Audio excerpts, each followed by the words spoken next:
On Syria, there is hope to build an inclusive country, and we are closely working together with the regional actors to achieve this. And this is why we also agreed to suspend energy, banking, and transport sanctions today. Uni Eropa mulai menangguhkan sejumlah sanksi terhadap Suriah. Pencabutan sanksi ini bertujuan untuk membantu rekonstruksi Suriah setelah jatuhnya rezim Bashar al-Assad. Pencabutan sanksi terjadi setelah beberapa waktu lalu pemimpin baru Suriah, Ahmad al-Shara, melakoni lawatan ke luar negeri. Al-Shara mencoba membangun kembali hubungan negara mereka di dunia internasional, terutama dengan Uni Eropa. Langkah tersebut pun disambut positif oleh para pemimpin Uni Eropa. Lalu, sektor mana saja yang sanksinya ditangguhkan Uni Eropa? Simak selengkapnya dalam video berikut.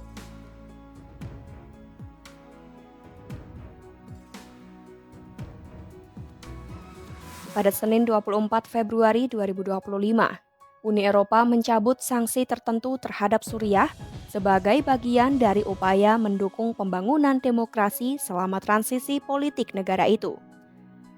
Dalam sebuah pernyataan, para menteri luar negeri Uni Eropa telah memutuskan mencabut sanksi tertentu. Mereka telah melonggarkan pembatasan pada minyak, gas, dan listrik, serta sektor transportasi termasuk penerbangan. Uni Eropa juga mungkin kembali mendanai dan menyediakan sumber daya ekonomi tertentu kepada 5 bank. Selain itu, pembatasan ekspor barang mewah ke Suriah untuk penggunaan pribadi juga dilonggarkan. Suriah diharapkan pulih dari dampak pemerintahan bengis dan perang saudara yang bergulir selama bertahun-tahun. Namun jika pemimpin sementara Suriah bergerak ke arah yang salah, sanksi akan segera dijatuhkan kembali. On Syria, there is hope to build an inclusive country, and we are closely working together with the regional actors to achieve this. And this is why we also agreed to suspend energy, banking, and transport sanctions. Today, the lifting is immediate and open-ended, but can be reversed if Syria's new rulers backtrack their commitments. The point is that, the reconstruction can start. The people of Syria, also refugees, can go back and start to participate in the reconstruction of the country. Also, four Syrian banks were removed from the list of asset freeze, transaction ban, removing Syrian Central Bank, for example. To reopen the banking sector and also payment channels, because this was something that was always addressed, that it really hinders the reconstruction.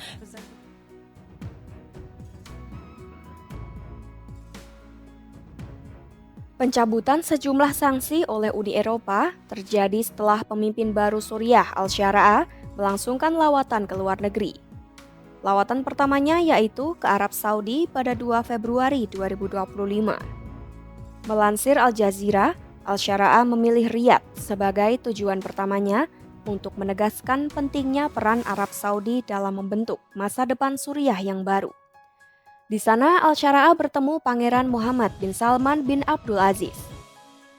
Dalam pertemuan itu, Al-Shara menyatakan pertemuannya dengan MBS menunjukkan Arab Saudi berniat tulus mendukung Suriah membangun masa depan. Kata Al-Shara, pembicaraan di Riyadh mencakup rencana kerjasama di bidang energi, teknologi, pendidikan, dan kesehatan. Kemudian pada 4 Februari 2025, Al-Shara mengunjungi Turkiye untuk bertemu Presiden Recep Tayyip Erdogan. Pertemuan keduanya bertujuan untuk membahas pemulihan ekonomi dan keamanan serta stabilitas Suriah. Dalam konferensi pers, Al-Shara menyebut Turkiye dan Suriah sedang merencanakan strategi bersama untuk mengatasi ancaman keamanan kedua negara. Turkiye pun menegaskan siap membantu kembali kota-kota di Suriah yang hancur dan akan membantu pemulangan pengungsi Suriah ke negara mereka. وإننا نعمل معا على بقية الملفات الاستراتيجية الكبرى وعلى رأسها بناء استراتيجية مشتركة لمواجهة التهديدات الأمنية في المنطقة وبما يضمن أمن واستقرار مستدامين لجمهورية السورية والتركية. وقد تشاورنا خلال الاجتماع حول التهديدات التي تحول دون استكمال وحدة الأراضي السورية في شمال شرق سوريا. Kıymetli kardeşimle ülkede güvenliğin ve ekonomik istikrarın tesisine yönelik atılabilecek müşterek adımları değerlendirdik.